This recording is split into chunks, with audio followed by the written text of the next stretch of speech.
Hi friends, இன்றைக்கி ஒரு சூப்பரான அல்வா ரெசிபி தான் பார்க்க போகிறோம். இது வீட்டில் இருக்க பொருள் வச்சு சிம்பிளாக செஞ்சிடலாம். இப்போ வாங்க வீட்டுக்குள்ளே போகலாம்.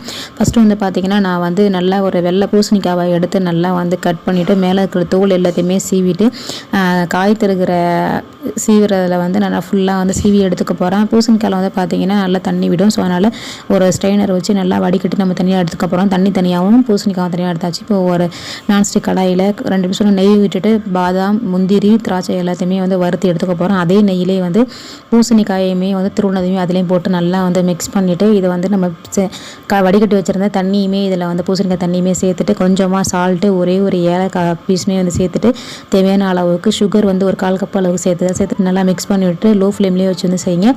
ஃபுட் கலருக்காக வந்து பார்த்திங்கன்னா நான் வந்து ஆரஞ்சு கலர் சேர்த்துட்டு நல்லா மூடி வச்சுட்டு பார்த்திங்கன்னா நல்லாவே வந்து வெந்திருக்கும். இந்த ஸ்டேஜில் ஒரு 1 டேபிள் ஸ்பூன் அளவுக்கு நெய் சேர்த்து நல்லா கிண்டி விட்டுட்டு பொரிச்சு வச்சுருந்த முந்திரி பாதாம் எல்லாத்தையும் போட்டு சேவ் பண்ணிங்கன்னா சூப்பரான அல்வா ரெடி. தேங்க்ஸ் ஃபார் வாட்சிங்.